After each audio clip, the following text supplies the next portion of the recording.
GHOAD has officially listed on its first centralized exchange. Let's jump right on into it. All right, guys, so today we're just going to talk a little bit about KRC20 tokens and specifically GHOAD token. GHOAD is one of my favorite KRC20 tokens, as well as it is one of two tokens that I actually own, that and Nacho. I will be buying some more at some point. I'm potentially going to be buying a dog coin because dogs usually do really well. But nonetheless, today's praises are going to be focused on GHOAD because from day one, the team has promised that their main goal is to list the GHOAD token on centralized exchanges and furthermore, big centralized exchanges, okay? Obviously, you've got to start out smaller and build your way up to the larger exchanges. But yesterday, GHOAD had posted on their Twitter page, in just 3 hours, GHOAD will make history as the first Kaspa token to go live on MEXC, a major Tier 2 exchange. This marks a massive step forward for both GHOAD and Kaspa community, opening the door for growth and visibility.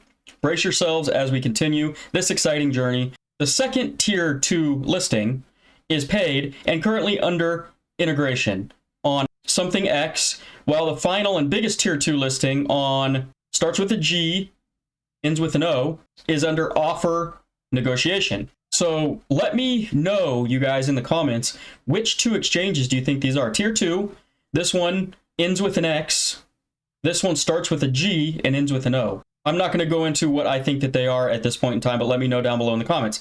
Nonetheless, in the near future, we're going to have 3 Tier 2 exchanges for GHOAD, and that's a baseline for what they want to do in the future because they have specifically said that they want to list on Binance, they want to list on Kraken, they want to list on Crypto.com, and eventually they want to list on Coinbase.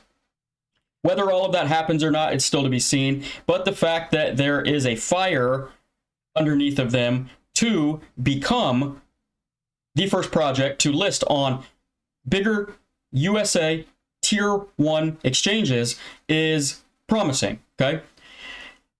And the reason it's promising, I want to show you right here. If we come back out, and I'll blow this up so that you guys can see it a little bit better, is the 24-hour volume numbers that GHOAD has started to do since its listing on MEXC. And it has moved up the ranks into the number 3 KRC20 Kaspa ecosystem project with 320,000, almost $326,000 in trading volume. Casper right up above it with 667.6 thousand, and Nacho, which is obviously the winner at just over $1 million in trading volume. Now, this is why centralized exchanges are so important, because it increases the reach, it increases the amount of people that can buy and sell this token. It just increases the amount of overall attention that the token is going to get. And that has rung true since the beginning of time in crypto. And if you have a project that is not easy to trade with, for instance, how many of you guys felt safe or even knew how, even after my step-by-step videos, to go into Telegram bots, create a wallet, and buy tokens as if they were NFTs with floor prices?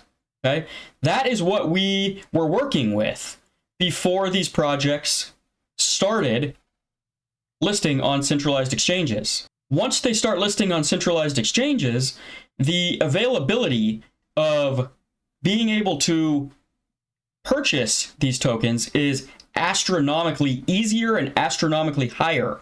So these trading volumes prove that right here. And obviously these aren't huge trading volumes comparative to, you know, some of the main projects out there. Kaspa sitting at, you know, almost $40 million in trading volume.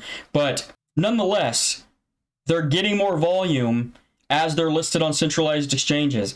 The tokens that have the most 24-hour trading volume are the ones that are listed on exchanges, right?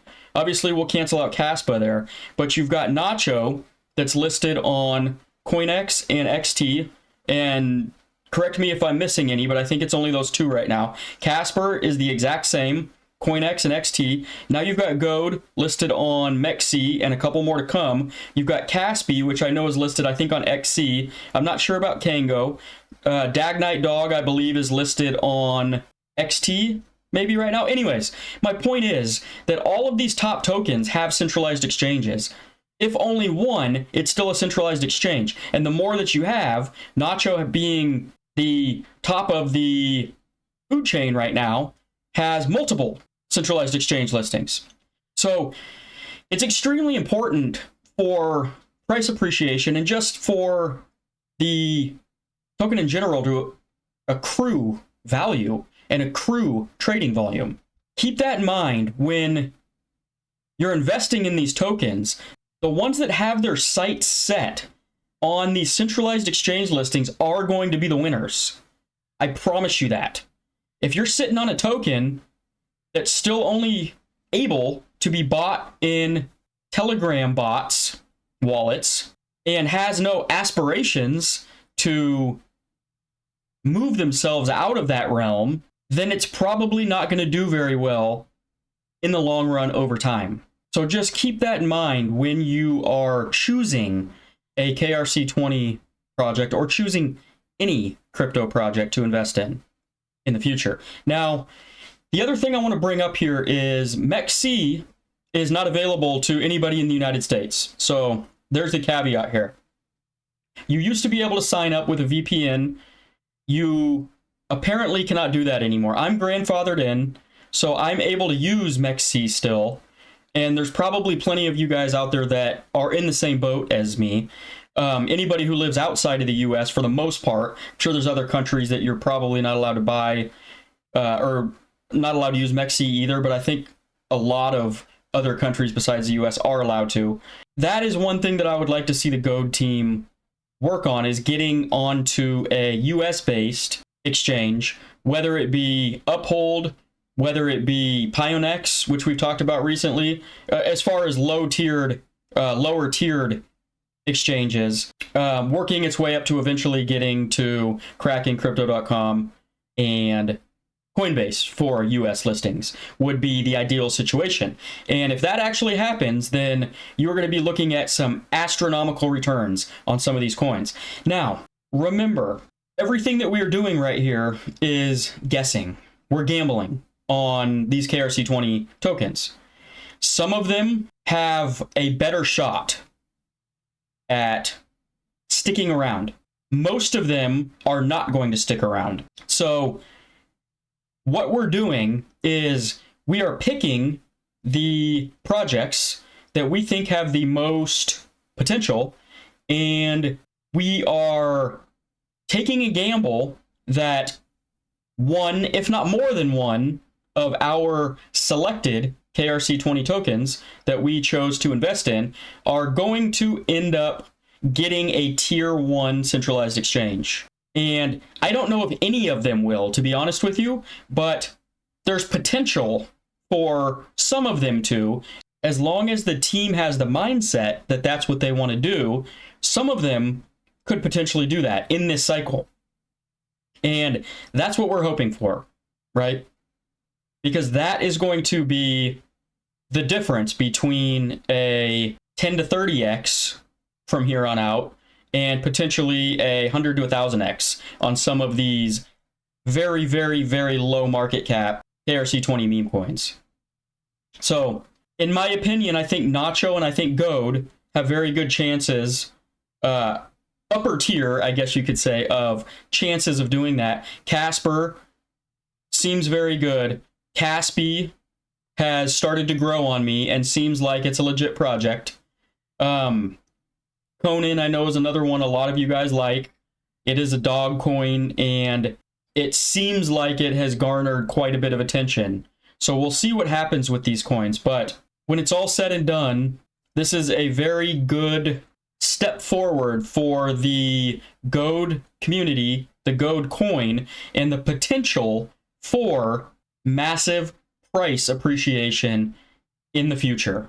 Any of you guys who are outside of the United States and are allowed to use the MEXC exchange and don't have a MEXC account yet, go ahead and sign up. That way you can buy some GHOAD on MEXC at this point and get all your stuff off of the Telegram trading bot wallets. In the meantime, I personally would feel more comfortable keeping my GHOAD tokens on MEXC exchange than I would in the Telegram bot wallets, because their private keys are in a centralized server where potentially anybody can access them. That scares me a little bit.